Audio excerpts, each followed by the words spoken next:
Wassalatu wassalamu ala asyrafil anbiya'i wal mursalin Sayyidina Muhammadin wa ala alihi wa sahbihi ajma'in, amma ba'd. InsyaAllah pada kesempatan ini kita akan melanjutkan pembahasan kita, yaitu surah Al-Baqarah. Para ulama kita mengkaji surah Al-Baqarah ini begitu banyak fadilah-fadilah atau keutamaan-keutamaan orang yang membaca surah Al-Baqarah. Di awal pembahasan ini dikatakan bahwasanya wa ta'allamaha Umar radhiyallahu anhu bi fiqhiha wa ma tahtawi alaihi. Ya, Umar bin Khattab radhiyallahu anhu itu mengkaji surah Al-Baqarah itu bi fiqhiha, fikhinya atau hukum-hukum Islam yang ada dalam surah Al-Baqarah atau yang menyangkut tentang di dalamnya fi isnataya asyara sanatan, yaitu selama 12 tahun lamanya. Wa ibnuhu Abdullah fi samani sinina, dan bahkan putranya Abdullah bin Umar mengkaji surah Al-Baqarah ini selama 8 tahun. Ini membuktikan bahwa sahabat Nabi Sallallahu Alaihi Wasallam ini tidak hanya menghafal Al-Quran, tapi beliau juga mengkaji hukum-hukum atau pelajaran-pelajaran yang ada dalam surah-surah Al-Quran. Bahkan dikatakan qala Ibnu Arabi sami'tu ba'da asyakhi, saya pernah mendengarkan sebagian syekhku atau guruku mengatakan fiha alfu amrin wa alfu nahyin. Di dalam surah Al-Baqarah itu terdapat banyak, bahkan ribuan perintah, ribuan larangan, bahkan ribuan hukum-hukum yang ada di dalam surah Al-Baqarah itu. Jadi ini merupakan satu informasi bagi kita ya, untuk kembali mengkaji surah Al-Baqarah. Ya, ternyata surah Al-Baqarah itu bukan hanya kisos, ya, bukan hanya sebuah kisah-kisah yang ada di dalamnya, tetapi ternyata di situ banyak perintah, ya, banyak hukum-hukum yang bisa kita kaji. Faidahnya surah Al-Baqarah itu, ba'asa Rasulullah sallallahu alaihi wasallam ba'san wa hum zawu adadin wa qaddama alaihi ahdasu sunnah lihifdhi surat Al-Baqarah. Pada satu ketika Rasulullah mengutus sahabatnya, waqaddama alaihim ahdasan sunnah, beliau itu memilih yang paling mudah. Kenapa beliau memilihnya? Yaitu surat Al-Baqarah, karena menghafal surah Al-Baqarah. Jadi Nabi SAW itu bukan hanya ketika memilih satu pemimpin itu ada hal-hal yang menjadi kriteria bagi Nabi SAW. Wa qalahu izhab fa anta amiruhum, lalu kemudian menunjuk pemuda itu menjadi pemimpin pada sahabat-sahabat yang lain. Karena kenapa? Lihir dari surah Al-Baqarah, karena dia menghafal dan memahami surah Al-Baqarah. Kemudian selanjutnya an Abi Umamah Al-Bahili qala sami'tu Rasulullah sallallahu alaihi wasallam yaqulu iqra'u surat Al-Baqarah fa inna akhdaha barakah wa tarkaha hasra wa la sayyiha batal.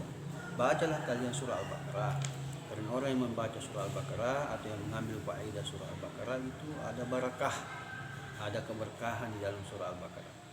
Wa tarkaha hasrah, orang-orang yang meninggalkan surah Al-Baqarah atau yang tidak mau membaca surah Al-Baqarah itu adalah penyesalan, ya.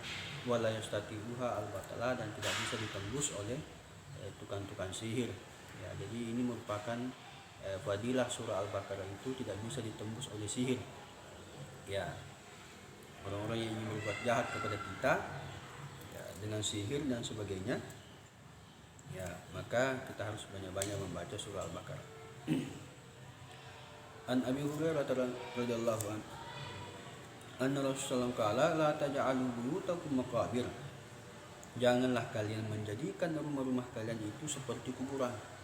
Ya, apa maksudnya Nabi SAW ini adalah rumah yang tidak perlu dibacakan Al-Quran. Ya, inna syaitana yanfiru minal baitil ladzi tuqra'u fihi suratul Baqarah, sesungguhnya syaitan itu akan lari dari rumah kita, akan keluar dari rumah kita, alladzi tuqra'u fihi suratul Baqarah, ketika dibacakan surah Al-Baqarah. Ya, jadi rumah itu ya bagusnya dibacakan surah Al-Baqarah, ya, walaupun ada doa-doa yang kita baca, huruf-huruf yang kita baca, tetapi ini juga salah satu amalan yang diajarkan Nabi SAW itu rumah itu sering-seringlah dibacakan surah Al-Baqarah. ya, karena fadilahnya itu adalah inna syaitana yanfiru minal baitil ladzi tuqra fihi suratul Baqarah. Nah, terutama kita yang memiliki rumah baru, ya, bacakan surah Al-Baqarah. Nah, ini fadilahnya. Ma min baitin yuqra fihi suratul Baqarah illa kharaja minhu syaitan. Ya, sama tadi maknanya itu, tidak ada katanya rumah yang dibacakan surah Al-Baqarah kecuali illa kharaja minhu syaitan. Nah, kecuali syaitan itu akan keluar, ya. Wa man qara'aha fi baitihi lailan lam yadkhul syaitanu baitahu salasa layalin. Barang siapa yang membacakan surah Al-Baqarah di dalam rumahnya pada malam hari, maka tidak dimasuki syaitan selama 3 malam. Wa man qara'aha naharan, begitu juga orang yang membacanya pada siang hari, lam yadkhul syaitanu baitahu salasa ayami, maka tidak akan dimasuki syaitan rumahnya selama 3 hari. Maksudnya ini, ada ulama yang mengatakan bahwa lam yadkhul syaitan, tidak dimasuki syaitan, itu artinya adalah maradatus syayatin, tidak ada bisikan-bisikan syaitan, dihindarkan bisikan-bisikan syaitan. Rumah tangga yang selalu cekcok dengan suami dan istrinya, sedikit ada masalah, bacakanlah surah Al-Baqarah, ya, mungkin di situ banyak bisikan-bisikan syaitan. Ini merupakan salah satu fadilahnya. Man qara'a 10 ayat min suratul Baqarah fi lailatin. Ini ada salah satu amalan yang bagus kita amalkan. Barang siapa yang membaca 10 ayat di dalam surah Al-Baqarah, jadi ada 10 ayat di dalam surah Al-Baqarah itu yang memiliki fadilah, lam yadkhul zalikal baita syaitan tilkal laila, maka tidak akan dimasuki syaitan ke rumahnya pada malam itu hatta yusbi, ketika sampai subuh hari. Jadi bagusnya ini menjelang kita tidur, bagusnya kita membaca 10 ayat ini. Apa itu 10 ayat? Arba'an min awwaliha, yaitu 4 ayat di awal surah Al-Baqarah. Alif lam mim, zalikal kitabul la raiba fihi hudan lil muttaqin, wallazina yu'minuna bima unzila ilaika wa ma unzila min qablika yuqinun, sampai yuqinun. Ini pertama yang kita baca 4 ayat surah Al-Baqarah. Kemudian selanjutnya wa ayatul kursi, membaca yang kursi. Kursi kan cuma 1 ayat. Kemudian wa ayataini ba'daha, kemudian 2 ayat setelah ayat kursi. Ya, apa itu? La ikraha fid din, kemudian Allahu waliyul ladzina amanu. Berarti sudah 7. Wa salasan khawatimah, kemudian ayat surah Al-Baqarah 10. Apa itu 3 ayat akhir surah Al-Baqarah? Yaitu lillahi ma fis samawati wa ma fil ardi, kemudian amanar rasulu, kemudian la yukallifullahu nafsan illa wus'aha. Jadi cukup 10. Itu tadi yang saya sebutkan, 4 ayat awal surah Al-Baqarah, kemudian ditambah ayat kursi, kemudian 2 ayat setelah ayat kursi, kemudian 3 ayat akhir surah Al-Baqarah. Berarti cukup 10 ayat. Ini semuanya diambil di dalam surah Al-Baqarah.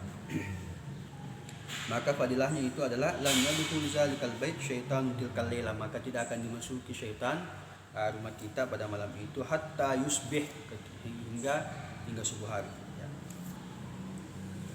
Bahkan di sini fadilahnya wala yukra ala majnuni illa apa, tidak dibacakan kepada orang yang gila illa apa, kecuali akan disembuhkan oleh Allah Subhanahu wa taala. Kalau ada orang gila, ya bacakanlah itu, mudah-mudahan menjadi syifa, jadi obat bagi orang yang memiliki penyakit seperti itu. Bahkan pada masa Umar bin Khattab itu ada ahli syair atau penyair yang bernama Labid bin Rabi'ah. Ketika dia masuk Islam, fahasuna islamuhu wa taraka qaul syair fil Islam. Ya, seorang penyair, tapi ketika dia masuk Islam, dia mempermantap Islamnya dengan baik. Lalu kemudian beliau atau Labid bin Rabi'ah ini meninggalkan syair. Pada suatu ketika, wa sa'alahu Umar fi khilafatihi an syairihi wastansyadahu fa qara'a surah Al-Baqarah.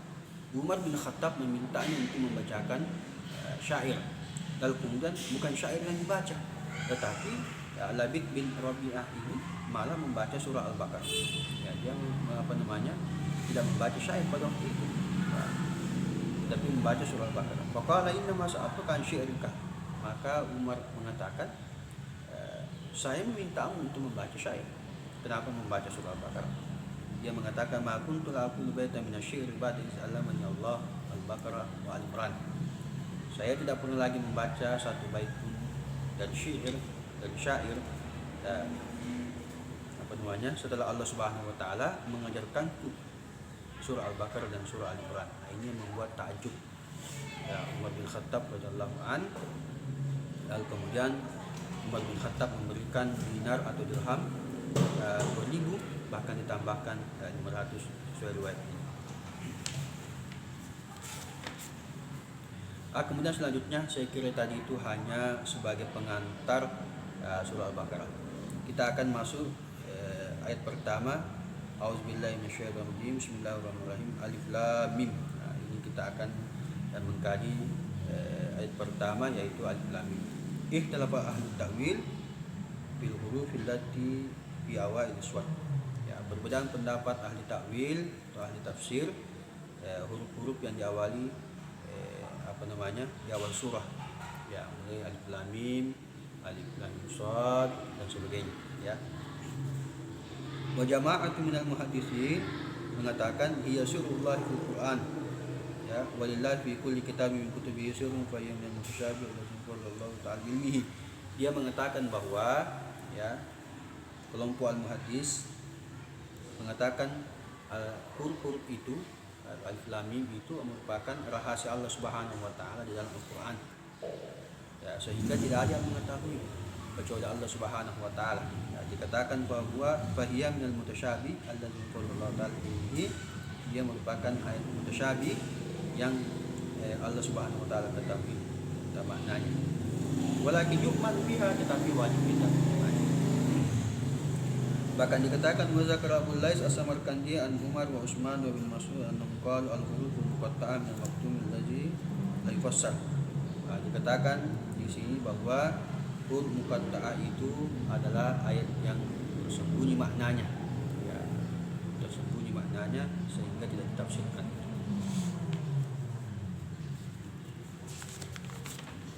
Kemudian selanjutnya sebagian ulama mengatakan bahwa dia merupakan ayat mutasyabihat, ya isyaratun ila hurufil hija' a'lamullahu bihal arab.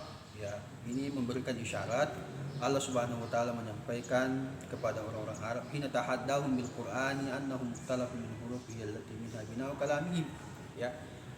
Memberikan tantangan kepada orang Arab. Allah Subhanahu wa taala menantang orang Arab dengan Al-Qur'an. Al-Qur'an ini diturunkan dengan bahasa Arab kepada orang-orang Arab pada waktu itu. Tetapi mereka liyakuna ajzihim an ablaq an hujjati alaihim. Mereka tidak mengetahui maknanya. Mereka tidak mengetahui maknanya. Artinya apa? Bahwasanya sekalipun Al-Qur'an itu berbahasa Arab, sama dengan bahasa mereka, tetapi bukan berarti sama. Sehingga ada yang mereka ketahui, ada juga yang mereka tidak pahami di dalam Al-Qur'an itu. Sehingga ini dikatakan Al-Qur'an ini merupakan mukjizat, mukjizat.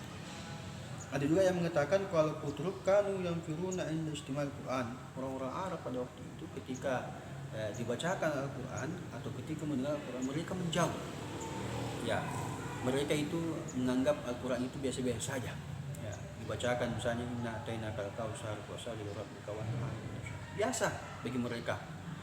Falamma sami'u alif lam mim, ketika mereka mendengarkan alif lam mim itu ada ketertarikan terhadap ayat yang dibacakan. Ada rasa penasaran terhadap makna ayat itu.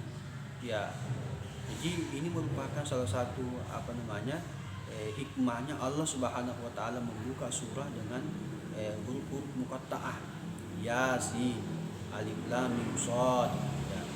Sehingga ini memberikan ketertarikan kepada orang-orang Arab pada waktu itu. Mereka tidak tahu artinya itu apa. Makanya mereka penasaran ingin mengetahui maknanya. Kemudian salah satu sahabat Nabi SAW yang bernama Ibnu Abbas atau Abdullah bin Abbas, salah satu sahabat Nabi yang didoakan Allahumma allimhu ta'wil wa faqihu fid din. Ya Allah, ajarkanlah Abdullah bin Abbas ilmu ta'wil wa faqihu fid din, dan berikanlah pemahaman terhadap agama ini dengan baik. Makanya dia salah satu sahabat Nabi yang disebut sebagai mufassir pada saat itu. Ada yang mengatakan bahwa qauli Ibnu Abbas al-alifu minallah wallahu min Jibril wa min Muhammad. Yang mengatakan alif di dalam alif lam mim itu adalah Allah, lam Jibril, mim Muhammad. Itu juga dikatakan seperti itu. Bahkan dikatakan lagi, wakila dikatakan al-alif miftahu ismihi Allah, alif itu adalah Allah, wallah miftahu ismihi latif, lam itu adalah latif, min asmaillah atau yang maha lembut, wal mim miftahu ismihi majid. Kemudian juga an Ibnu Abbas fi qaulihi mengatakan alif lam mim itu anallahu a'lam. Dia mengatakan singkatan dari anallahu a'lam. Alif lam mim itu anallahu a'lam. Sayalah Allah yang paling mengetahui. Alif lam ra anallahu ara. Ya, sayalah Allah yang maha mengetahui. Alif lam mim shad anallahu afsil. Ya, sayalah Allah yang akan menjelaskan dan merinci. Ini juga semuanya ditemukan di dalam tafsir Ibnu Abbas atau Abdullah bin Abbas. Saya kira ini saja barangkali, mudah-mudahan ada manfaatnya. Insyaallah di lain kesempatan kita akan melanjutkan ayat ini. Zalikal kitabu la raiba fihi. Demikianlah qadanallahu wa iyyakum ajmain. Assalamualaikum warahmatullahi wabarakatuh.